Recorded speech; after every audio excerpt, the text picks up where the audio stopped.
I'm Catherine Pompilio with an episode from the Lawfare archive for February 19th, 2022. Tensions in Eastern Europe are quickly rising as the U.S. and Western allies continue their diplomatic push to prevent a Russian invasion of Ukraine. Russia has amassed over 150,000 troops along the Ukrainian border, and just this week allegedly launched a cyber attack on Ukrainian military, energy, and other critical computer networks. The cyber attack could potentially be utilized to support Russian military operations or even to create panic amongst the Ukrainian people and government to destabilize the country. For today's archive episode, I picked an episode from November 2017, in which Brookings fellow Alina Polyakova spoke with Andrei Soldatov about Russian intelligence operations and surveillance. They also discussed Russia's perspective on the 2016 election meddling, Edward Snowden, and much more.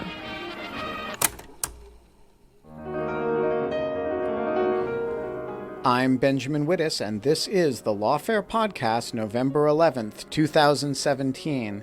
That's the voice of Russian independent journalist Andrei Soldatov, an expert on Russian intelligence operations and surveillance. Soldatov is the author of The New Nobility and The Red Web, two books on the Russian intelligence apparatus.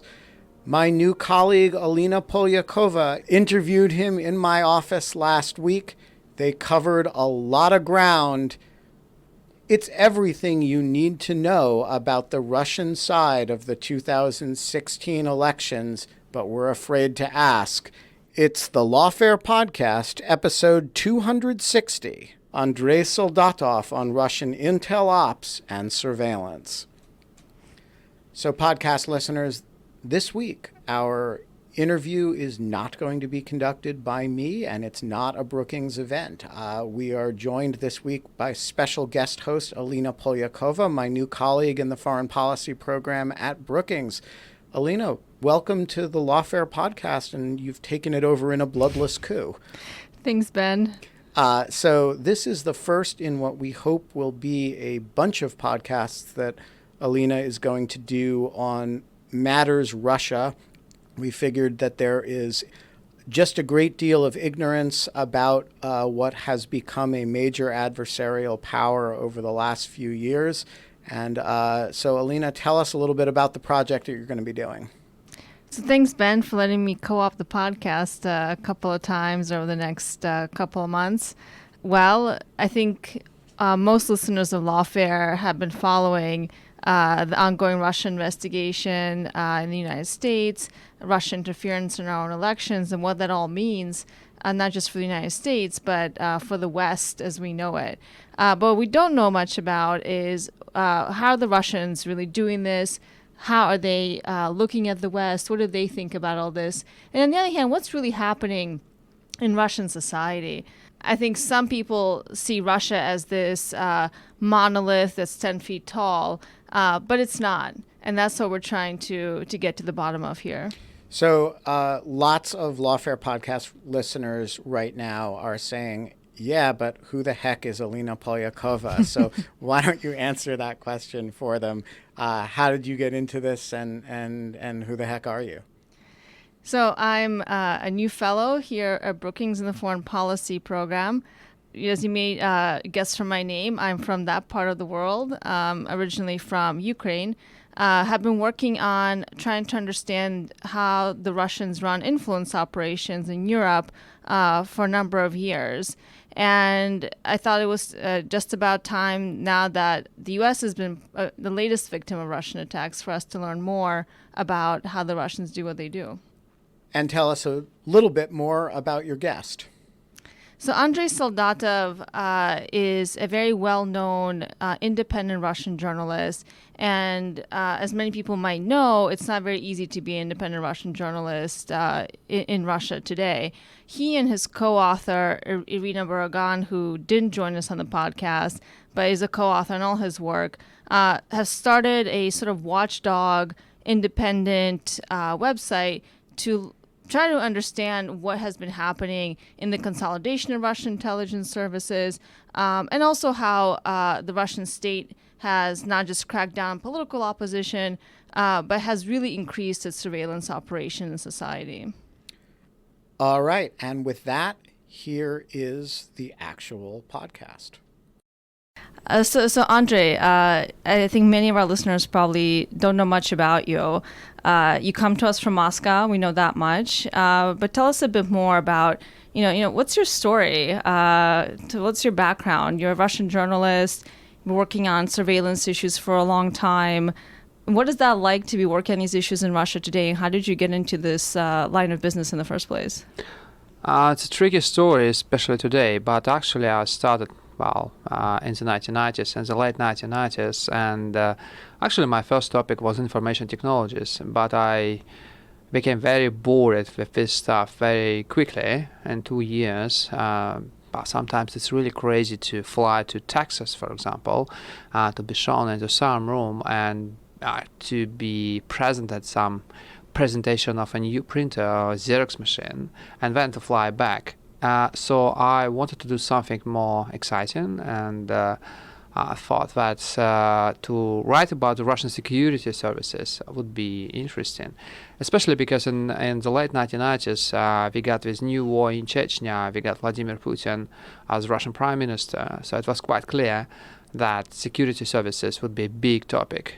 And it is. It's still a big topic. But we needed to find, me and my colleague Irina Borogan, we needed to find a way how to report about these things. Especially, it's quite tricky because you need to have some connections or probably some sort of background, and we didn't have this kind of things. So we wanted to invent something, maybe technical, and we came up with the idea of launching a special website which could be seen as a kind of watchdog of Russian security services. But for that we needed an inspiration, so we found this inspiration in Federation of American Scientists secrecy project run by Steve Aftergood. It's an amazing project, actually. It's a great example of making the security services transparent. So we established our website, agentura.ru, and we've been writing together for this website and for many Russian independent newspapers for many years. And but the problem is that in Russia after 2000, always something happened to your publication. Editor could be fired, newspaper could be closed down. So together we changed 6 or 7 publications only in 2000s. You mean you had to switch jobs so many times as journalists? Yes, because always something happened to these publications. And finally, by the end of 2000s, we understood that there was no room for this kind of thing to do in Russia, in Moscow, and we were quite desperate what we can do. But an American journalist, a friend of ours, suggested an absolutely crazy idea to try to write a book about the Russian security services for an American publisher. I never tried this before.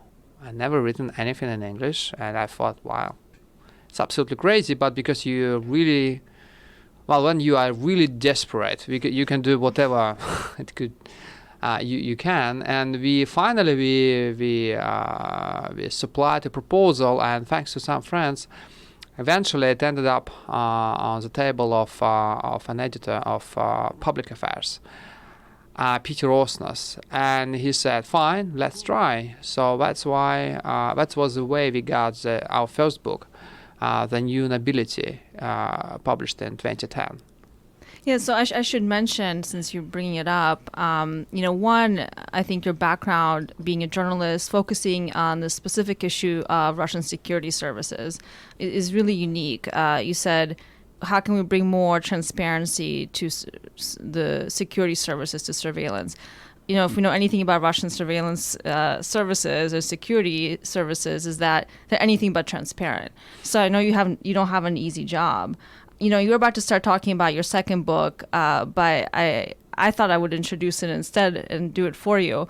So you published The Red Web, and you just came out with the second edition of it. It's a really excellent book. I highly recommend it. The Red Web, the Kremlin's War on the Internet. by Andrei Soldatov and Irina Baragan. It's available on Amazon. I think this is a really key moment for Americans to understand how Russian surveillance services actually work. What I found really fascinating about the book, and you started talking about this already, is you describe the emergence of Russia's surveillance state. All the way from the Cold War, the beginnings of the Cold War, to the current moment. Can you talk a little bit about how Russia became what you consider a surveillance state, and if you agree that it is, in fact, a surveillance state today? Unfortunately, it is. And to be honest, when we started researching for the book, we were very surprised to find that many things, many technologies and methods we can trace back to the Soviet Union. And actually our book starts in 1947, long before the internet was actually developed in the United States. Why? Well, for some reasons. And one of the reasons is that some ideas how to surveil, how to spy on people, how to use surveillance against people as a tool of intimidation, as a kind of warning for people to stay quiet, and actually as a way to control people. Well, it was invented and designed many years ago, back in the Soviet times. And even the Russian system of online surveillance was the idea, the concept of this system, which is known as a SORM, which stands for System of Operative Search Measures, was invented and developed in the late 80s by the KGB.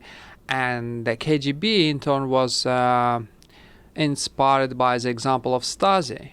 We wanted to imitate the Stasi approach. The German East German security service, famous for being able to intercept almost everything in East Germany, and they had much more advanced system of surveillance. So the KGB wanted to imitate this approach to make it much more systematic. And they came up with this idea of essentially of backdoors, mirroring all kind of traffics to the KGB. Well, for some reasons, obvious reasons, the Soviet Union collapsed. This project was delayed and was actually introduced in Russia only in mid-1990s, late 1990s. But the problem is that this system has been, developed ever since, and actually we got the new development, the new update, actually this year. So it's a very new system in terms of technology, but in terms of design, it's still Soviet. It's essentially Soviet, a very intrusive system. How exactly does SORM work? The idea of SORM is actually very simple. You have telecommunication companies, you have internet service providers in Russia, thousands of them. Every one of them is required by Russian legislation to install a small black box, which would be connected to the local branch of the FSB. The idea of this black box is to provide access, completely unrestricted access for the FSB. And the problem is that in many cases it means that a telecommunication company personnel just install this black box, close the door, seal this door, and have no access to this room with this black box. The idea is that you just provide this access for the FSB, and then you know nothing about what kind of information is intercepted by the FSB. So you're telling me that in Russia today, any company, whether they be a Russian company or a foreign company that has operations within Russia, is required by law to basically provide access to the Russian security services, the FSB, to whatever information is being transferred on their servers or on their telecommunication networks. Correct. That's fascinating. To what extent have Western companies that have operations in Russia been complying with this legislation? The crucial question here is where you have your servers. That's why we have a special legislation, so-called data localization law, which means that the Russian government tries to force global platforms like Twitter, Google, or Facebook to move their servers to Russia. Because to install these black boxes, actually backdoors, you need to have access to servers. It's not enough to have access to cables. You need to have access to servers because it's the way we have encryption these days. In many companies, you can have so-called end-to-end encryption, which means that it's impractical to intercept a message in a cable. You need to have access to servers. And biggest international companies, they're required by the Russian law to move their servers, but didn't do that. And so it's a game we are seeing now. We have this legislation in force since 2015, but it looks like global platforms are still very hesitant and they do not want to move their servers to Russia. So, does Google have their servers in Russia? What about Facebook, Twitter, all of these social media companies that we're not paying a lot of attention to here in the United States? Have they complied with this legislation? So as far as you know?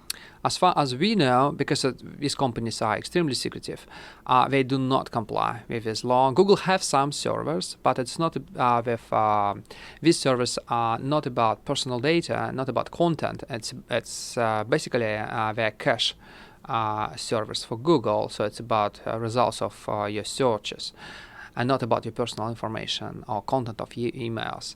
Facebook and Twitter, they are in a better position than Google because out of these three companies, only Google has the Moscow office.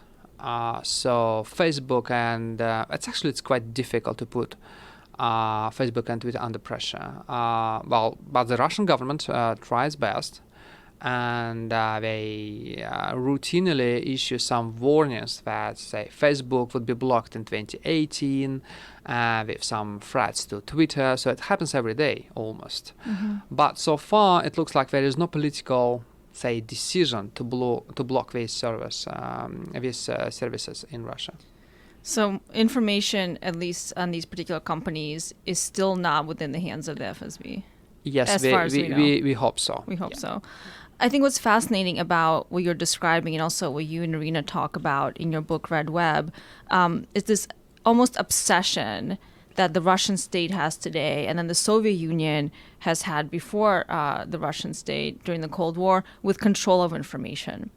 And that in many ways what we see happening now with this crackdown on media freedoms for users, this desire to force international companies to allow the Russian security services access to their information through the surveillance system, that this is really part of a very, very long history in Russia. This obsession with controlling information. Why is that? How do you understand, how the Kremlin today, broadly defined, let's say the Kremlin, the power in the Kremlin, how they think about information? Why is this such a threat? Well, you're absolutely right. It started many years ago. I would say maybe in 20s, maybe even before the revolution. It's coming from Lenin's idea about the role of the media. When he described the role of newspapers, he said that their main role is to mobilize masses. And so for him, newspapers was not something about information, it was something about mobilizing people. And of course, that's why for him it was absolutely logical to censor and to block and to to shut down all, say, liberal or bourgeois media in Soviet Russia. And this thought was absolutely, Stalin actually repeated the same thing in 1930s. And this idea was very, I would say, integral to the Soviet Union. And to be honest, if we are thinking about the mindset of KGB people, what happened in the 1990s completely proved their point. They got the war in Chechnya in the mid of 1990s, And for people in the security services and for people in the Kremlin, the only reason we lost, we believe, was because we had unrestricted access to Chechnya for Russian and foreign journalists. So when Putin came to power in 1999, and that was the moment when we got the second Chechen war, the way this war was sold to the Russian people was that we lost the first war because of journalists. So we need to do something to protect our information space.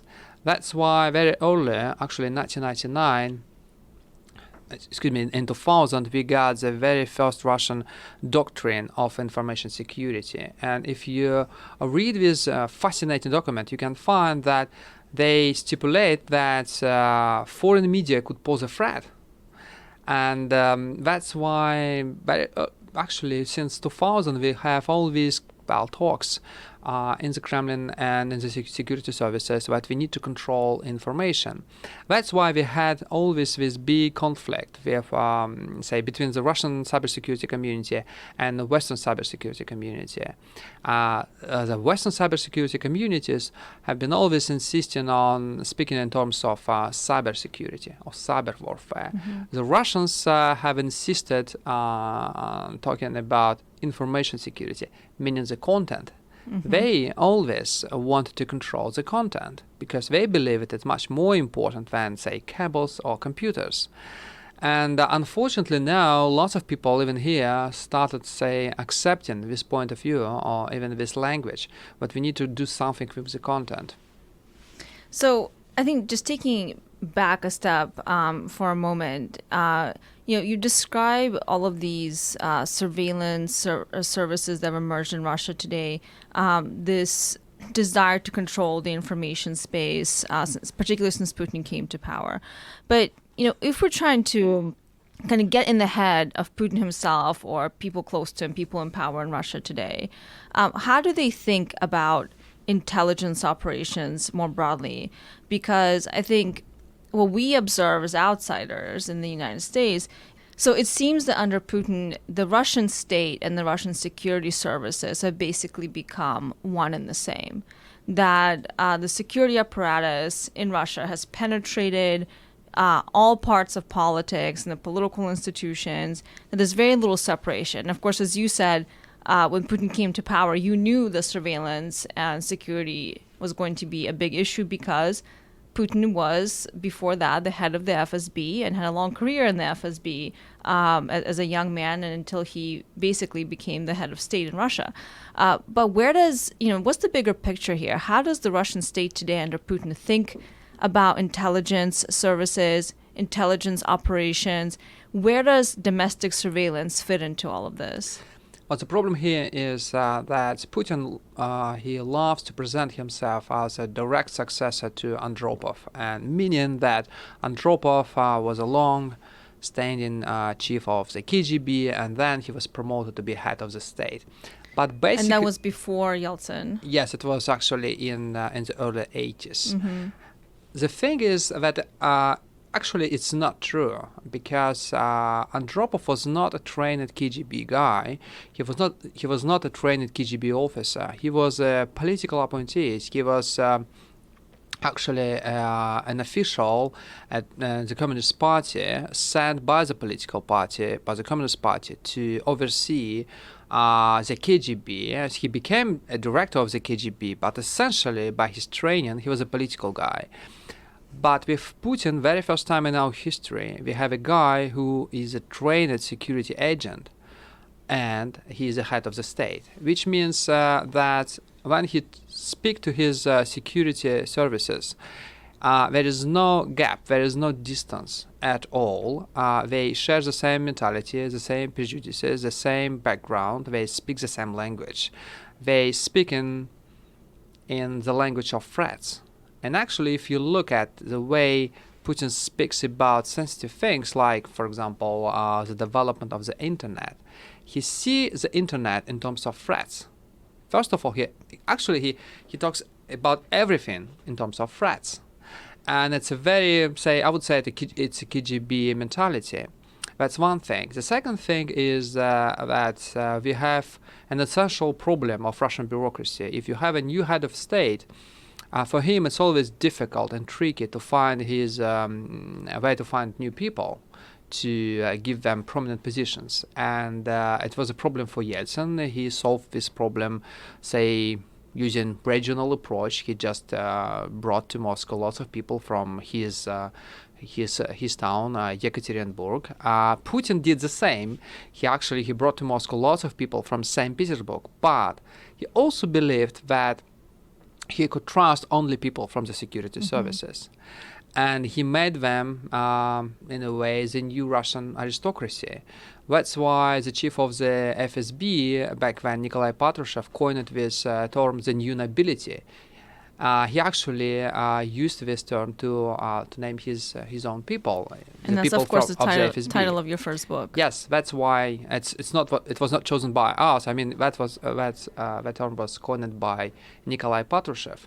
And, of course, when you have a head of the state who could rely, or he believes he could rely, only on people from the security services, they bring to the government a very special mentality. And this mentality is suspicious by definition. And very early, already in the early 2000s, we understood this because we are journalists. So yeah, outsiders. So we need to talk to people inside. And it was very clear from the beginning that Putin wanted to change this. He started raising defenses around the government, around the parliament. His idea was, actually he made the government apparatus very suspicious of any kind of questions. And of any kind of outside expertise. He got rid of external expertise in the parliament, for example. And we got this very interesting thing. So if you ask a question, the immediate reaction of Putin and his people to ask you back why you are asking this question. Maybe you're paid, or maybe you're asked to ask this question. And of course, it's a very strange way to govern your country, and that's why we ended up where we ended. But unfortunately, he still believes that these people are the most loyal. Probably he understood now they could be corrupt, but he still believes they are the only people he could trust. So I want to read a few sentences from your book that talk exactly about this mentality that is so pervasive in the Russian state, under Putin specifically. In your new edition, you had a chapter looking at the Russian interference in the U.S. elections in 2016. And in that last chapter, you write, Putin doesn't believe in mankind, nor does he believe in a benign society. The concept that people could voluntarily come together to do something for the common good. Those who try to do something, in this view, not directed by the government, were either spies, paid agents of foreign hostile forces, or corrupt. In other words, paid agents of corporations. And then you say that political or civic activity is seen as a dirty business by definition, and nobody could be trusted, and that was the main message. And this cynicism was Putin's gift to America. So I thought this was a really profound statement where you describe this very paranoid, suspicious mentality of the Russian government today that first and foremost targets and victimizes its own population by surveilling the population, by repressing independent media, forcing journalists like yourself and Irina to constantly be changing jobs. I think at this point these stories are unfortunately very common, where we hear about journalists either being murdered or harassed or in other ways hurt in Russia today. By this jump that you make in this passage I read to the United States, can you talk a little bit about that? The cynicism was Putin's gift to America. What do you mean by that? I mean that he tried this concept to be honest, very effectively in Russia, because we still live in a very confused post-Soviet, post-totalitarian society, and basically it means that we do not have any trust in institutions. It's a very widespread thing that for ordinary Russians to believe that media matter, freedom of expression matter, or they believe in the parliament. That's not the case. Nobody actually trusts them. And Putin tried to undermine the credibility of these institutions for years.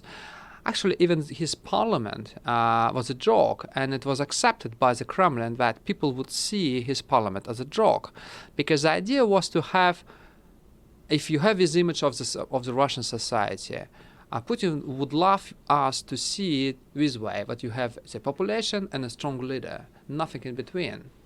And that makes him almost inevitable, because when you speak to ordinary Russians, the usual question you face if you say something about corruptness or the way things run by Putin, the usual question is, who else? We have only Putin. There is no one. All the rest are just corrupt, or they're too small or too greedy. So at least we know this guy. Mm-hmm. And I think to this extent, his concept was really, really effective. In the United States, I think of course, his first idea was to try this not in the United States, but in Ukraine. Yes. And it was really effective because, well, for obvious reasons. Ukraine is also a post-totalitarian and very confused society with many problems, and we share the same background. We speak almost the same language. Lots of people understand Russian, can speak Russian. We all have this legacy of the Second World War, which means a lot to lots of people, because almost every family lost someone during the war, which means some arguments used by Russian propaganda, like accusation of fascism, very emotional and very strong. Right. This has really become the meta narrative of Russian state media today.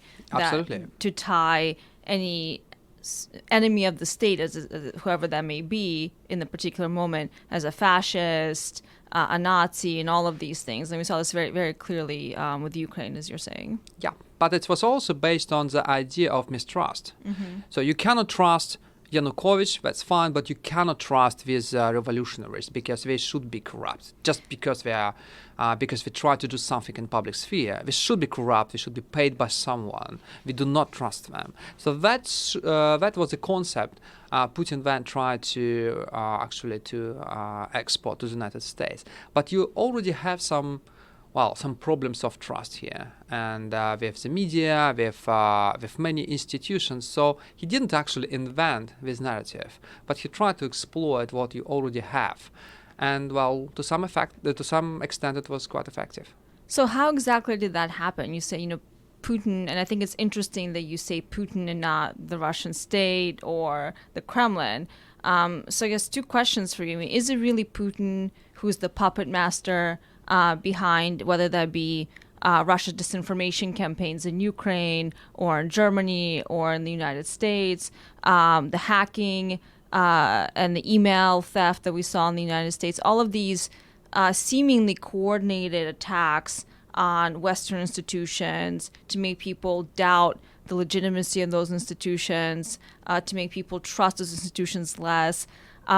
Is Putin really the puppet master behind all of this? Or, I guess I'm trying to get a sense of, is the Russian state really that well coordinated under the Tsar, one could say? What we need to understand here is what you described right now and listed looks like for the Western audience, it looks like a list of offensive operations.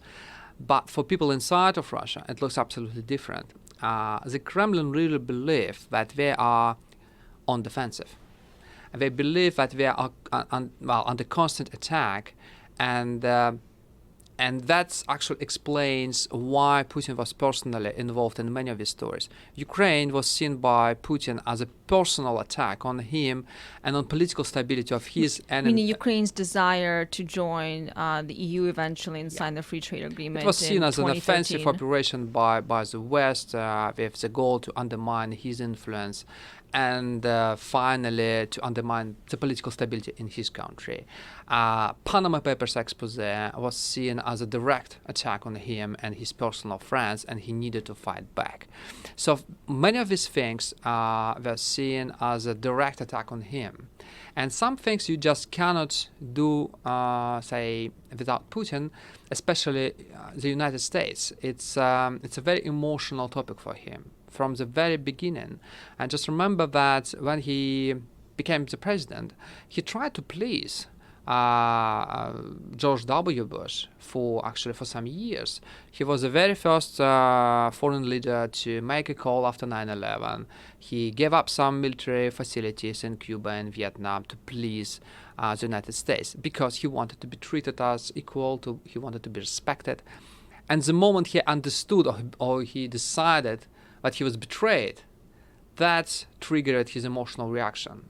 All these old conspiracy theories, all these old paranoia, just immediately he felt that finally he had a proof. It was true. They are always plotting against me. And that since then, it's a very personal and very emotional for him.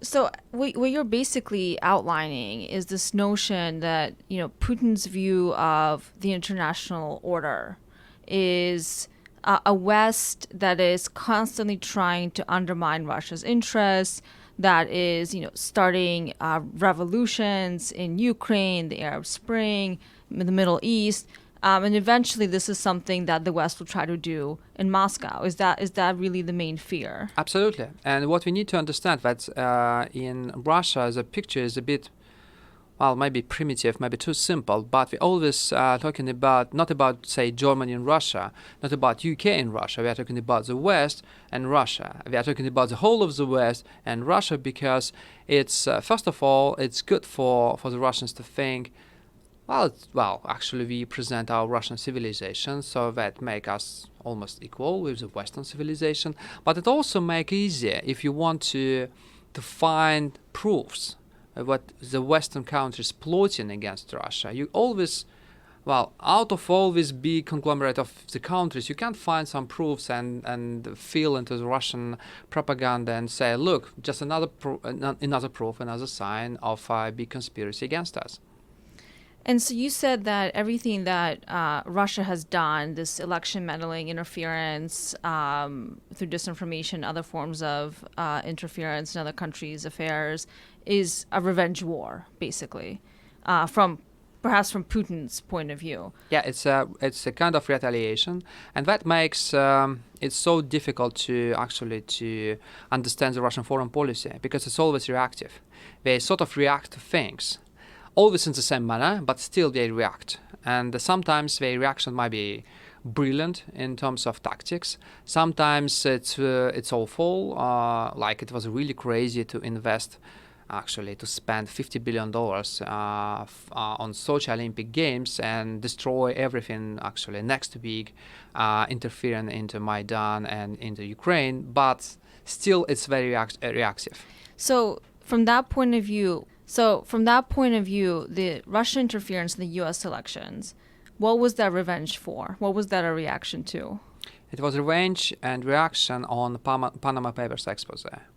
It was quite clear, and we tried to trace what triggered this reaction. And finally, we came to this moment in the early April when journalists working on Panama Papers sent a request to the Kremlin asking for comments. And that triggered very emotional reaction. Immediately we got some statements. Actually, this investigation was commented by the Kremlin even before the publication of Panama Papers, which is a very unusual way for the Kremlin to comment on these stories, because the usual way for the Kremlin is just never to comment on this, to let the story die. In this case, it was you might see it was really, really personal. Putin personally commented on this story. He felt that he needed to defend his friend.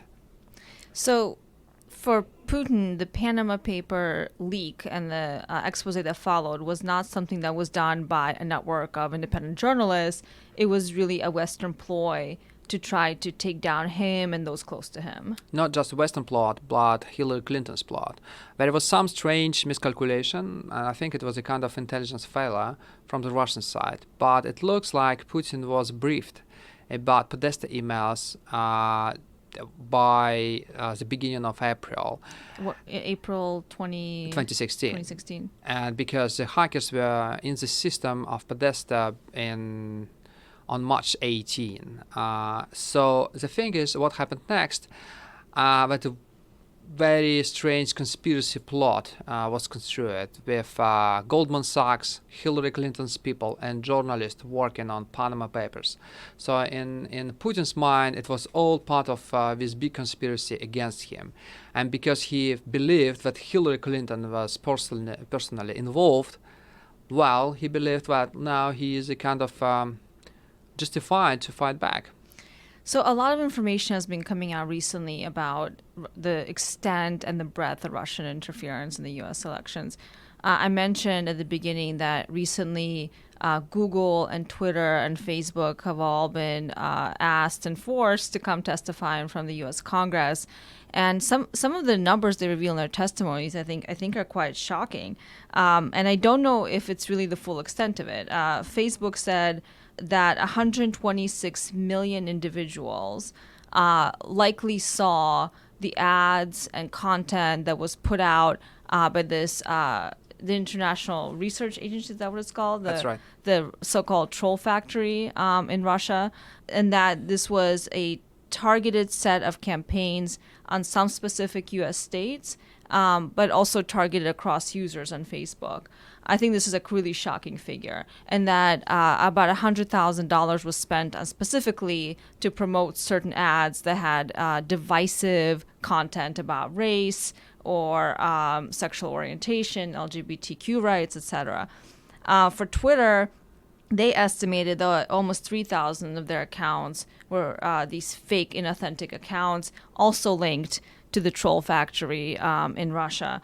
And similarly for Google, I mean, they have also come up with numbers about thousands of videos being posted on YouTube. Of course, that's owned by Google, again linked to the same troll factory.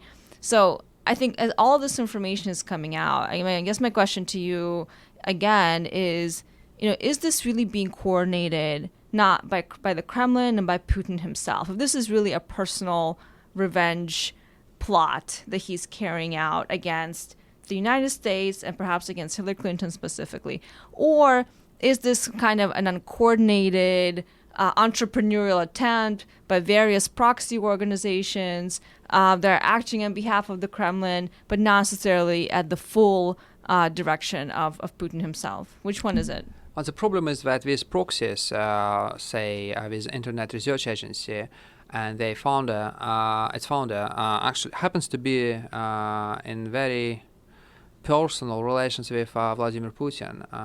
So I think that actually, given the fact that these proxies were acting out of any Russian bureaucracy, not at the level of, and their contacts with the government, not at the level of, say, federal agencies or the ministries, but they have their contacts at the level of the administration of the president. So my guess is that it would be absolutely impossible to do this kind of effort without, say, a sanction from the very top. It's just impossible. Well, I guess the investigations in the United States will keep going, and we'll get more information about that. But, I want to, before we sign off, bring up two more things I want to get your thoughts on. One, that you write about extensively in your book as well, is, of course, Edward Snowden. I think the attention to the U.S. attempt to surveil the population really started with the Snowden leaks. Of course, Snowden is now living in Russia, where he went and sought asylum, and he's been there for a few years now. So what kind of figure is Snowden now in Russian politics? What does he do in Russia today? Does he interact with people? What is he doing? He's a sort of ghost. A ghost? Yeah, it looks like he is there, but because he is banned from talking to Russian journalists or Moscow-based foreign journalists, and he speaks only to journalists coming specifically to interview him, so they are all approved in advance. So he is almost nowhere. Nobody can talk to him. Nobody's seen him, and it looks like a kind of strategy to be seen that just out of the United States. I'm not in the United States. I'm not in Russia specifically. I'm just somewhere. And while he tried to counter some of the criticisms, and he became a bit more critical of the Russian way to control the internet recently, which is a good thing. But unfortunately, he still... the most sensitive thing about him in Russia is how his revelations were used and exploited by the Russian government, promoting some crazy ideas about internet offensive on internet freedoms. For example, we got this data localization law forcing global platforms to move their servers into Russia under pretext of protecting Russian personal data from, say, NSA spying. So they obviously they exploited Snowden revelations. They even wanted to invite him to the Russian parliament to testify. Finally, it never happened, but still they used his revelations. The problem is that Snowden never tried to comment on this. He never tried to comment on how his revelations were used by the Russian authorities. So he's in a very strange situation and a kind of limbo. He's not part of the Russian political landscape. He's still there, and nobody knows what might happen to him. And his latest attempt to get out was actually last year, and he actually, as far as I understand, his people, they actually hoped that this Oliver Stone movie could help him to get something out of Obama, his last days in the White House, but instead, Chelsea Manning was pardoned and released. So he was hoping for a pardon from Obama because of the film of Oliver Stone. This sort of, you could say, vindicated some of what he did. Yes, actually, that was his hope, and they tried to launch some campaign here in the United States, and with calls to Obama to do something good in his last days in the White House. It never happened. So I think now he's in a limbo, and to be honest, I still feel pretty sorry for him, because I think he's a kind of idealist who put himself in absolutely impossible situation. So you think that he actually had good intentions? There's many people that still suspect that he was a Russian spy from the very beginning. No, I don't believe in it. I don't think so. But now he's being used in this very interesting way by the Russian state to justify increasingly more repressive information laws, because they're holding up Snowden and the revelations about NSA spying as this sort of, look at the United States and what they're doing. We have to protect ourselves. We have to clamp down on information. So in a way, he's become a bit of a useful idiot, wouldn't you say? It looks like he tried to resist.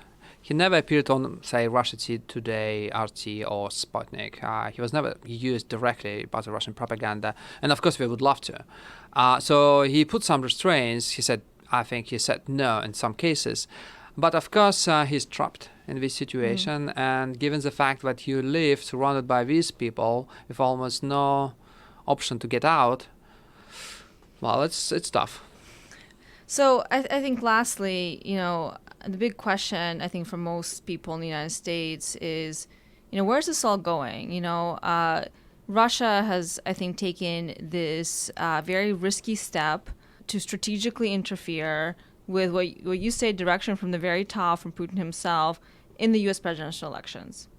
Now there's lots of fears about this happening again, and maybe Russia not being the main actor, maybe China or Iran, any other state being able to use the same set of tools. Where do you think this is all headed? I mean, are we going to be living in a world in the very near future where there really isn't a way to protect democratic processes anymore, where we should actually just expect interference from foreign governments like Russia and others, that this whole era of integrity in elections is pretty much over? We, in a way, are stuck in this old Cold War scheme. We still think that if, say, during the Cold War we had how many nuclear powers? 5, 7, and we still believe that in the new age of cyber warfare should be about these countries. The problem is that lots of cyber experts told me that these days to get to this level of cyber capabilities, even for the countries with very bad economy, it needs only 5 years, which means that lots of countries could be provoked to think that actually we can do a lot, with very limited risks for them. And of course, it's a very frightening picture for me.